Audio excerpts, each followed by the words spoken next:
MPPSC के लिए unit 4 थे। उसमें सबसे पहले हम क्या देखेंगे, वन। क्या देखेंगे, वन। उसके बाद वनोपज, वन और वनोपज एक में आ जाता। फिर नदियाँ, पहाड़ियाँ, पठार। तो सबसे पहले हम वन देखते, उसके बाद उसके आगे बात डिस्कस करेंगे। ठीक है, तो ठीक है।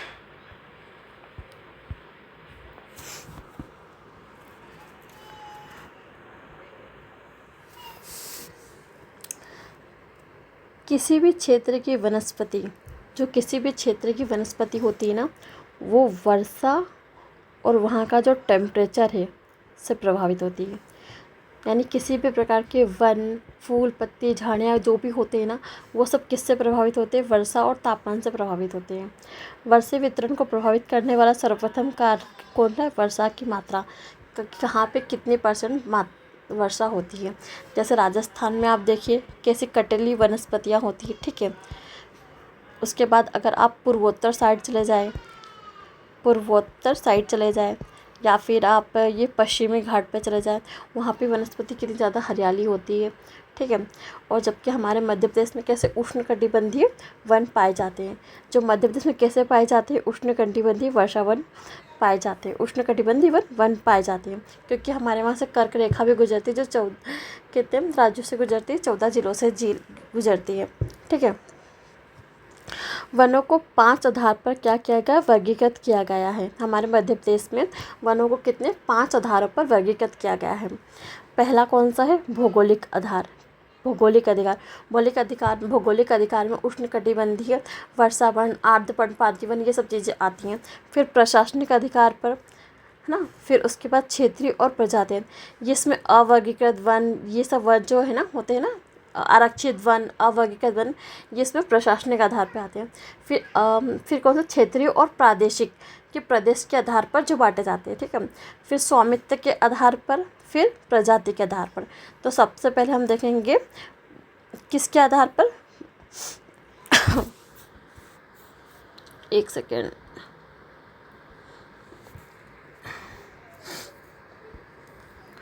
ठीक है, तो वनों का भौगोलिक अधिकार यानी भूगोल के आधार पर। उष्णकटिबंधीय आर्द्र पर्णपाती वन, जो उष्णकटिबंधीय आर्द्र पर्णपाती वन होते हैं, ये कितने 100 सेंटीमीटर की जो अधिक वर्षा होती है वाले क्षेत्रों में पाए जाते हैं। जहाँ पर 100% से ज़्यादा 100% से ज़्यादा सेंटीमीटर वर्षा होती है, ज़्यादा होती है, वहाँ के क्षेत्रों में कौन से पाए जाते हैं, उष्णकटिबंधीय आर्द्र पर्णपाती वन। ये कहाँ पे पाए जाते हैं, मध्य प्रदेश के पूर्वी साइड में।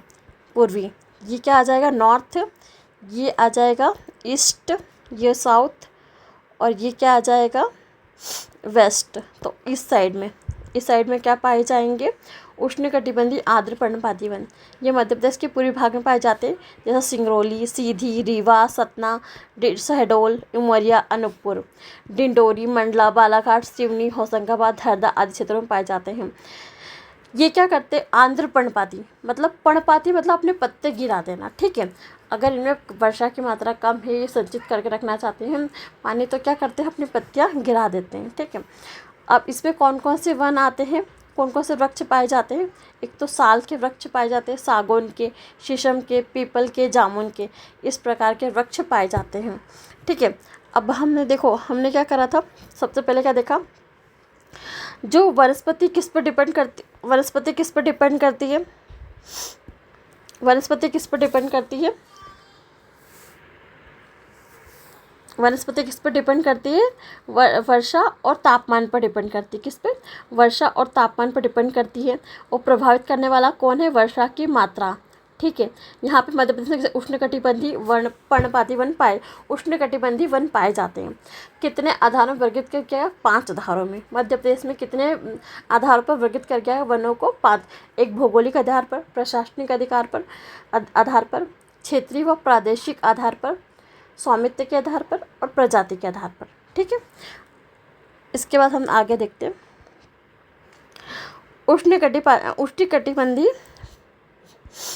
उष्णकटिबंधीय पर्णपाती वन। ठीक है, यहाँ पे कितनी 75 से 100 सेंटीमीटर की वर्षा पाई जाती है। यह मालवा क्षेत्र और निर्माण क्षेत्र, मालवा और निर्माण क्षेत्र में पाए जाते हैं। जबलपुर, सागर, दमोह, छतरपुर, टीकमगढ़, पन्ना आदि क्षेत्रों में पाए जाते हैं। ये क्या होता है, ग्रीष्म ऋतु में पानी का अभाव होता है, इसलिए क्या करते हैं, पूर्ण रूप से पत्तियाँ गिरा देते हैं। ये आधी गिराते हैं और ये क्या करते हैं, पूरी गिरा देते हैं।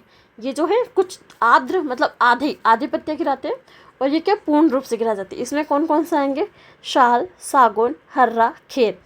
ठीक है, ये मध्य प्रदेश सर्वाधिक भाग में कौन से पाए जाते हैं, ये वाले पाए जाते हैं। फिर उष्णकटिबंधीय शुष्क मतलब सूखा, जहाँ पे पानी बहुत ज़्यादा कम हो। ठीक है, यहाँ पे कितने 75% से कम वर्षा वाले क्षेत्रों में पाए जाते हैं। ये कहाँ पाए जाएंगे, पश्चिम वाले क्षेत्र में पाए जाएंगे। मध्य भारत का पठार भिंड, मुरैना, श्योपुर, ग्वालियर, शिवपुरी, ग्वालियर, मंदसौर, नीमच आदि जिलों में पाए जाते हैं। यहाँ पे कैसी कांटेदार, ठीक है, और जिन्हें कटीले वन कहा जाता है। बबूल, खिजड़ा, कर्मदा आदि प्रकार के पाए जाते हैं। देखो भौगोलिक आधार पर 3 प्रकार के पाए जाते हैं। आर्द्र पर्णपाती जो आधी पत्तियाँ गिराते हैं, जहाँ पे 100 सेंटीमीटर की अधिक वर्षा होती है। कहाँ पे, पूर्वी साइड में पाए जाते हैं।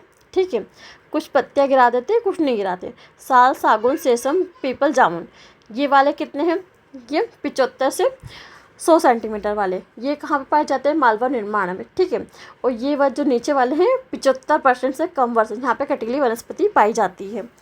ठीक है, आगे देखते हैं। अब वनों का प्रशासनिक आधार पर वर्गीकरण। प्रशासनिक आधार पर वर्गीकरण कैसे, प्रशासनिक यानी जो प्रशासन ने किया है। आरक्षित वन, संरक्षित वन, और आरक्षित वन और अवर्गीकृत वन। ठीक है,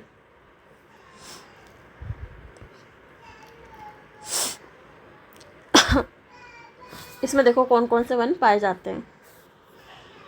ये किसके आधार पर, प्रशासन के आधार पर। किसके, प्रशासनिक आधार पर। प्रशासनिक आधार पे जो वन बांटे जाते हैं उन्हें क्या कहा जाता है, उसको 3 प्रकार से, इनको भी 3 प्रकार से। देखो आरक्षित वन किसे कहते हैं, वन अधिनियम के तहत,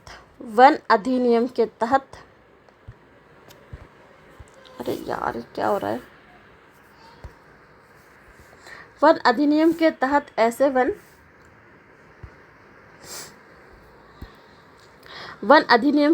ऐसे निर्मित ऐसे वन क्षेत्र जिसमें वनों की पूर्ण सुरक्षा हो।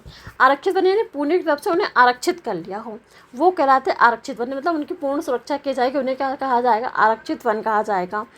इसके अंतर्गत पर्यावरण की दृष्टि से महत्वपूर्ण वनों को शामिल किया गया है। इनका प्रबंधन, प्रशासन, इनका जो प्रबंध यानी इनका मैनेजमेंट कौन करता है, प्रशासन करता है, सुव्यवस्थित तरीके से करता है। इसमें क्या आएगा, लकड़ी काटना, पशुचारण, आवागमन से पूर्ण प्रतिबंधित एवं दंडनीय होता है। मतलब आप ना लकड़ी काट सकते हो, ना पशुओं को चरा सकते हो, ना आ जा सकते हो। ये क्या है, पूर्ण रूप से इसमें निषेध किया गया है कि आप अगर ये कुछ करोगे तो आपको दंड मिलेगा। ठीक है, यहाँ पे क्या, नेशनल पार्क बनाए जाते हैं। क्या बनाए जाते हैं, नेशनल पार्क। ठीक है, ये आरक्षित वन कितने, 61,886 वर्ग किलोमीटर है, और जो कुल वन क्षेत्र का कितना है, 65% है। ठीक है, आगे बढ़ें। संरक्षित वन, इनका प्रबंधन प्रशासन देखरेख में होता है, लेकिन नियम कठोर नहीं है।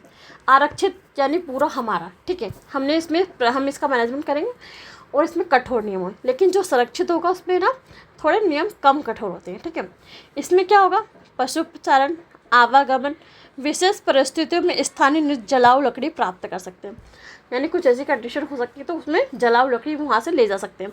लेकिन जबकि जो आरक्षित वन में उसमें सब कुछ बंद किया होता है। ठीक है, इन वनों में अभ्यारण्य स्थापित किया जाता है। क्या किया जाता है, अभ्यारण्य। नेशनल पार्क कहाँ स्थापित किया जाएंगे, जहाँ पे आरक्षित कर दिया जाएगा, लेकिन अभ्यारण्य कहाँ, संरक्षित में। ठीक है, ये कितने किलोमीटर, 31,098 वर्ग किलोमीटर क्षेत्र पे फैले हैं, जो 33% है। ठीक है, आगे बढ़ते हैं।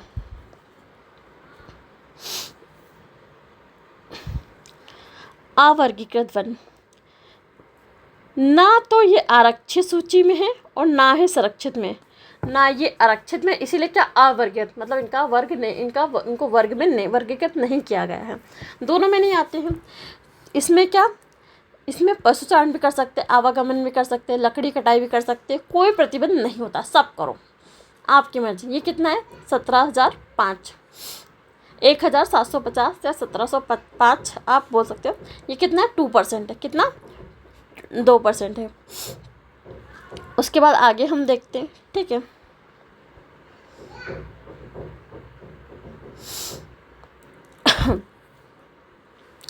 वनों का क्षेत्रीय आधार, वनों का क्षेत्रीय आधार पर वर्गीकरण, मतलब क्षेत्र के आधार पर कौन कौन से क्षेत्र पड़ते हैं। एक तो मुरैना शिवपुरी वन क्षेत्र पड़ता है, फिर विंध्यन कैमूर वन क्षेत्र पड़ता है, सतपुरन मैकल क्षेत्र पड़ता है। शिवपुरी मुरैना ये नॉर्थ साइड में पाया जाएगा, है ना। शिवपुरी मुरैना कहाँ पाएगा, नॉर्थ साइड में।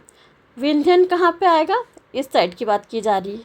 ये पहला वाला, ये दूसरा वाला, और सतपुड़ा वाला बीच में। सतपुड़ा मैकल पहाड़ियाँ है ना, ठीक है। सतपुड़ा मैकल पहाड़ियाँ जो है दक्षिण में, मैंने क्या बताया, साउथ में दक्षिण चौड़ी वन पैटी है, जो मध्य प्रदेश की पश्चिमी सीमा, यहाँ से लेकर पूर्वी, यहाँ से लेकर यहाँ तक की में मोटी सीमा है, ठीक है। साउथ साइड में ये वाली इसकी बात की जा रही है, पूर्वी सीमा तक फैली है। सतपुड़ा मैकल साड़ी बघेलखंड पठार में आता है। ये कहाँ पे आता है, बघेल का। कभी आपसे पूछ सकता है जो सतपुड़ा मैकल वन क्षेत्र है वो किसके अंतर्गत आता है, तो किसके अंतर्गत आता है, बघेलखंड पठार आता है, उसके अंतर्गत आता है। इस पेटी मुख्यतः कौन कौन से साल और सागौन वृक्ष पाए जाते हैं। फिर अगली कौन सी है, विंध्यन कैमूर वन पेटी। इसमें उत्तर नॉर्थ में क्या आएगा, सागर दमोह से लेकर रीवा पन्ना तक फैला हुआ है, ठीक है। फिर शिवपुरी वन पेटी, ये उत्तर पश्चिम, उत्तर मैंने बताया था आपको, उत्तर पश्चिम में मुरैना शिवपुरी भिंड ग्वालियर में आता है ना। आगे बढ़ते हैं। फिर इसके बाद वनों का प्रजाति आधार पर, वनों का प्रजाति मतलब प्रजाति कौन कौन सी पाई जाती है, प्रजाति कौन कौन सी वनों की प्रजाति पाई जाती है हमारे यहाँ।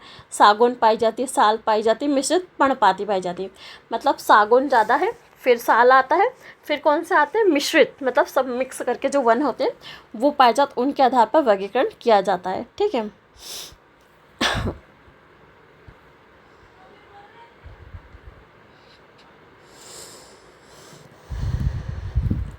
साल कौन से,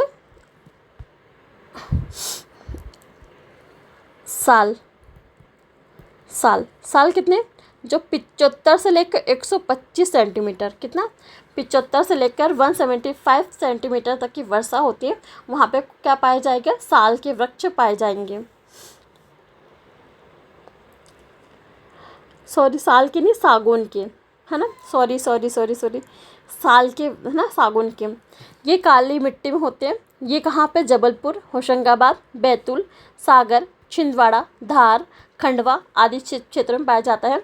होशंगाबाद की बोरी घाटी, ये फेमस है। होशंगाबाद की बोरी घाटी में सागौन के वृक्ष के लिए प्रसिद्ध है। मध्य प्रदेश में सर्वाधिक सागौन के वृक्ष पाए जाते हैं। सबसे ज़्यादा कौन से पाए जाते हैं, लेकिन भारत में कौन सा, साल। इंडिया में क्या पाए जाएंगे, साल के, और मध्य प्रदेश में सागौन के, ठीक है। इनके वस्तु में ग्रेन पाया जाता है। अब ग्रेन क्या होता है, आपने देखा होगा कि ऐसे पेड़ रहते पुराने, ठीक है, उसमें ना ऐसे इसको यहाँ से काटेंगे तो ऐसे ये पाया जाएगा ना। काटने के बाद कैसे ऐसे लकीरें होंगे। इन्हीं को क्या कहा जाता है, गेन कहा जाता है। क्या कहा जाता है, गेन कहा जाता है, ठीक है। इन्हीं को ग्रेन कहा जाता है, ठीक है। फिर इसके बाद इसमें उच्च गुणवत्ता होती है, जो सुंदर फर्नीचर, हल्का, मतलब सुंदर फर्नीचर बना जो हल्का भी होता है और मजबूत भी होता है। इसका वैज्ञानिक नाम क्या है, टेक्टोना ग्रैंडिस है। क्या है, टेक्टोना ग्रैंडिस। देखो सागौन, ठीक है, तो इसमें क्या पाया जाएगा, ग्रेन पाया जाएगा, ठीक है। और इसके नाम में भी जो इसका वैज्ञानिक नाम इसमें क्या है, टेक्टोना ग्रैंडिस, मतलब ग्रे आ रहा है, ग्रैंडिस। इस प्रकार भी आप इसको याद कर सकते हो। आगे देखिए, वैज्ञानिक नाम। फिर हम किसके बारे में पढ़ेंगे, साल। किसके बारे में पढ़ेंगे, साल के बारे में। सागौन हमने देख लिया, लेकिन ये जो साल का वृक्ष है ना, ये एमपी में 2nd नंबर पर पाया जाता है, एमपी में 2nd नंबर पर। लेकिन भारत में कैसे, 1st नंबर पे, भारत में एमपी में 2nd नंबर पे, और भारत में 1st नंबर पे पाया जाएगा। वैज्ञानिक नाम क्या है इसका, सोरिया रोबस्टा। साल का नाम क्या है, सोरिया रोबस्टा। सोर या साल ओढ़कर, अभी इसको कैसे याद कर सकते हैं, जैसे साल ओढ़ने वाली होती है ना, तो सोर या साल ओढ़ के, मतलब सोर या, इसको तोड़ दो, इसको तोड़ दो, सोर या साल ओढ़ के, इस तरह से आपको ये याद आ जाएगा। ठीक है। 125 सेंटीमीटर वर्षा वाले में, वो कितने में पाया जाता था, 75 से 125, और ये कहाँ पाया जाएगा, 125 सेंटीमीटर वाले वर्षा क्षेत्र में पाया जाता है। ये कौन सी मिट्टी में, वो काली मिट्टी में उगता था जो सागौन था, ये कौन सी, लाल पीली मिट्टी में उगा जाएगा। ये कहाँ पे, पूर्वी साइड में। इस साइड की बात की जाएगी, सीधी, सिंगरौली, शहडोल, उमरिया, मंडला, डिंडोरी, अनूपपुर, बालाघाट, सिवनी। ठीक है। मध्य प्रदेश के दूसरे सर्वाधिक भाग पर साल पाया जाता है, क्योंकि पहले पे क्या पाया जाता है, सागौन। ठीक है। और एक बोरोर नामक क्या होता है, बोरोर नामक क्या होता है, कीड़ा, बोरोर नामक कीड़ा होता है, उससे क्षतिग्रस्त हो जाता है। कौन सा पेड़, सोरिया रोबस्टा, सोरिया रोबस्टा मतलब साल। ठीक है। उसके बाद साल वृक्ष की लकड़ी का जो उपयोग होता है, रेलवे स्लीपर। रेलवे स्लीपर मालूम क्या होता है, जैसे आपने देखा होगा, ये लकड़ी है ना, ठीक है, आउटसाइड होती है, फिर उसके बाद है ना ऐसे ऐसे लगे होते हैं, यहाँ पे गिट्टी गिट्टी रहती है ना, गिट्टी, तो ये जो चीज़ें रहती है ना, ये जो चीज़ है ना, ये बनी हुई है, इसी को क्या कहा जाता है, रेलवे स्लीपर, रेलवे स्लीपर। आगे बढ़े। उसके बाद मिश्रित वन, मिश्रित वन, मिश्रित वन। ठीक है। मिश्रित वन, मिश्रित वन, इसमें बांस, महुआ, बबूल, कीकट, तेंदुपत्ता, पलास, ये सब आते हैं। ये कई क्षेत्रों में पाया जाता है। ठीक है। अब इसके बाद आगे देखते हैं। वनों को स्वामित्व का, स्वामित्व मतलब इनका स्वामी कौन है, उसके आधार पर राजकीय वन, निगम निकाय वन और निजी वन। जो राजकीय वन होते हैं ये शासन के नियंत्रण, मतलब जो राज्य का शासन होता है उसके नियंत्रण में होते हैं। निगम निकाय स्थानीय नगर पालिका, स्थानीय नगर पालिका, स्थानीय नगर पालिका और नगर परिषदों के द्वारा नियंत्रित होते हैं। फिर जो निजी वन होते हैं, ये निजी स्वामित्व वाले होते हैं, जिनका व्यक्तिगत रूप से, मतलब किसी के वन का क्षेत्र है, जिन्होंने अपने खुद के मतलब साल के वृक्ष लगाए हैं, सागौन के वृक्ष लगाए हैं, या किसी बबूल, प्लास, किसी के भी नहीं लगाए हैं, तो उन लोगों का अधिकार होता है। आगे बढ़ते हैं। ठीक है।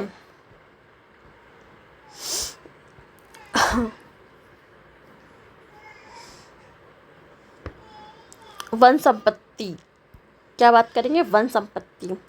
वन संपत्ति जो मध्य प्रदेश की वन संपत्ति है, जिससे मध्य प्रदेश के करोड़ों लोगों को रुपए की प्राप्ति होती है। जो वन संपदा है, इसको दो भागों में बांटा जा सकता है। एक तो मुख्य क्षमता, यानी जो बहुत ज़्यादा इम्पोर्टेंट है, और दूसरा गौण, मतलब सेकेंडरी पे। तो मुख्य संपदा मैंने बताया सागौन, इसका वैज्ञानिक नाम क्या था बताना आप लोग। ठीक है। फिर साल और बांस। ठीक है। साल को हमने क्या कहा था, सोरिया रोबस्टा, क्या कहा था, सोरिया रोबस्टा। और सागौन को ग्रेन होती है, इसमें होती कि नहीं होती है। फिर गोंड, लाख, तेंदुपत्ता कत्था, हर्रा, भिलावा, गोंद। अब जो बांस है, बांस का वैज्ञानिक नाम क्या है, बाम्बूसोइड, बाम्बूसोइड। प्रजाति क्या है, केलेमस, क्या है, डेंड्रोकेलेमस स्ट्रिक्स। ये मध्य प्रदेश में जहाँ पर 75% वर्षा, अधिक से अधिक वर्षा होती है, वहाँ के क्षेत्रों में पाया जाता है। इसका यूज़ क्या है, टोकरी बनाना, चटाई बनाना, कागज़ बनाना। अब कुछ इम्पॉर्टेंट फैक्ट ने वो हम देख लेते हैं। ठीक है।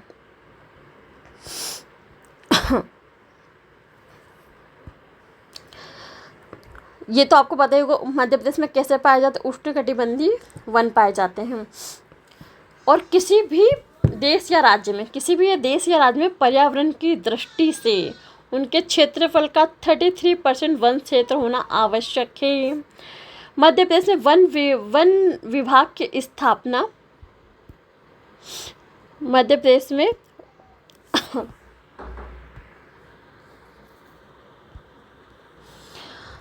एक सेकेंड।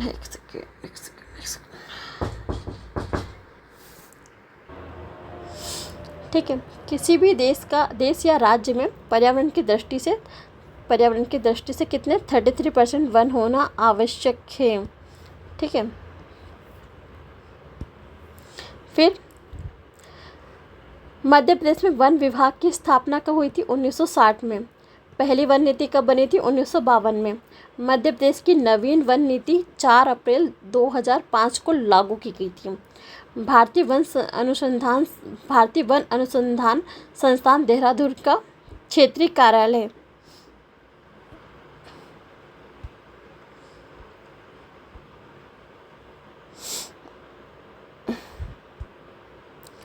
ये क्या हो गया?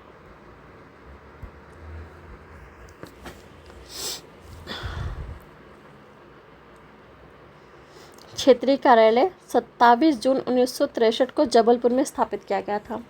सर्वप्रथम 1934 में तेंदुपत्ते का राष्ट्रीयकरण किया गया था और तेंदुपत्ता के उत्पादन में मध्य प्रदेश प्रथम स्थान पर है। ठीक है। और तेंदुपत्ता नीति कब बनी थी? 1988 में। और नवीन तेंदुपत्ती नीति 2004 में बनी थी। वनों का 100% राष्ट्रीयकरण करने वाला देश का प्रथम राज्य कौन सा है? मध्य प्रदेश है। 1970 में इसका राष्ट्रीयकरण किया गया था। किस वनों का? मध्य प्रदेश में वन्य जीव संरक्षण अधिनियम 15 नवंबर 1974 को लागू किया गया। मध्य प्रदेश राज्य वन विकास निगम की स्थापना 24 जुलाई 1975 को हुई, जिसका हेडक्वार्टर कहाँ पे? भोपाल में। मध्य प्रदेश सामाजिक वानिकी योजना 1976 में चलाई गई। मध्य प्रदेश में पंचवन योजना 1976 में चलाई गई। मध्य प्रदेश का पहला वन राजकीय महाविद्यालय 1979 में बालाघाट में स्थापित किया और दूसरा 1980 में बैतूल में। ठीक है। Indian institute of forest management IIFM की स्थापना 1982 में भोपाल में की गई। ठीक है। उष्णकटिबंधीय वन अनुसंधान की स्थापना 1988 में जबलपुर में की गई। वानिकी अनुसंधान और मानव विकास की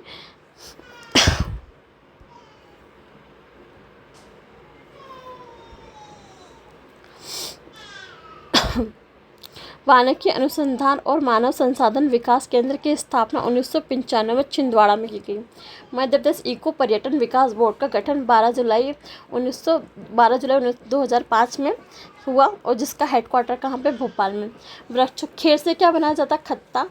कत्था। हर्रा से चर्म शोधन, प्रिंटिंग प्रेस और दवाइयाँ। भिलावा से स्याही और पेंट। बबुल व खेर से क्या बनाया जाता है? गोंद।